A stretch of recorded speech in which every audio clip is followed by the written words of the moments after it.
Identification of individuals through latent print analysis is one of the oldest and most relied on of the forensic science disciplines. Use of latent prints as a means of criminal identification is documented back to the late 1800s. The Latent Print Unit assists law enforcement investigation by using the unique characteristics found on fingers, hands, and feet to identify individuals who may have been connected with criminal activity and revealing the unknown deceased. Finger and palm prints are unique to every individual. Perspiration is formed from glands located on the ridges, which transfers print impression to virtually any material. Even identical twins have different fingerprints. The word latent comes from the Latin word for invisible. Latent print evidence is divided into two categories, porous and non-porous.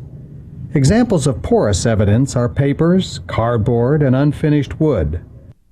Non-porous evidence is represented in part by glass, metals, and plastics. Prints may appear in three different forms: visible, when deposited in blood, grease, or dirt; semi-visible, such as prints deposited on glass or mirror; and finally, when they are invisible to the unaided eye. Visible and semi-visible prints can be viewed by modifying the direction of the object relative to the light and by treatment with powders to reveal the print. The invisible print presents the greatest challenge to the print discovery process. Several techniques may be employed.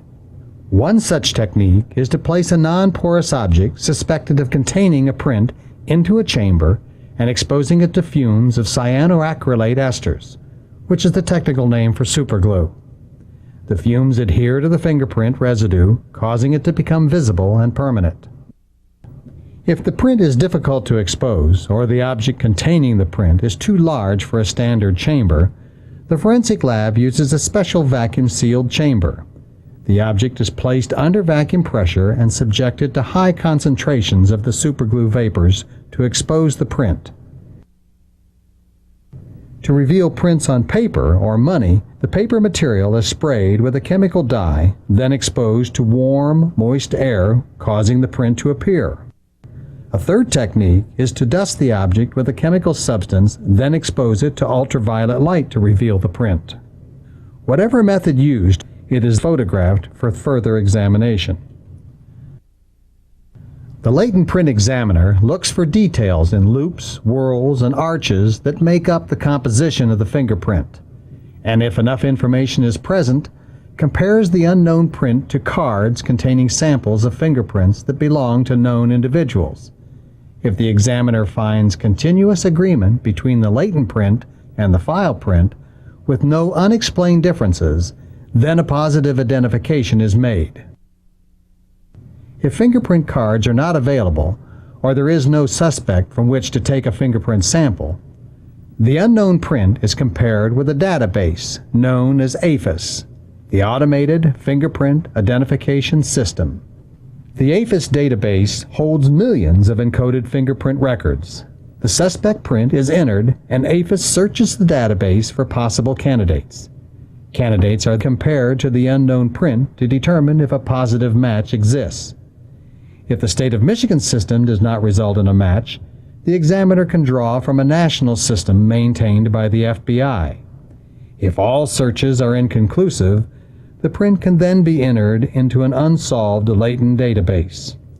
AFIS searches this database every time a new set of prints is entered. The unsolved latent database has led to suspects being identified and arrested for crimes they committed years earlier, well after they thought they had gotten away with the offense.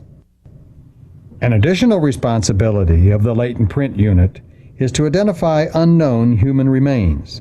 Several methods may be employed to obtain identifiable fingerprints from decomposed or mummified fingers and palms.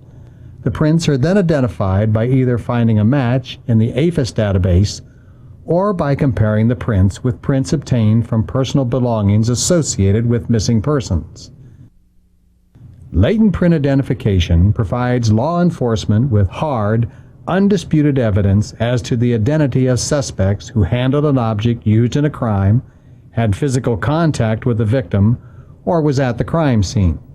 Because of the vast resource of known fingerprints, the latent print still remains the most widely used technique to identify an individual.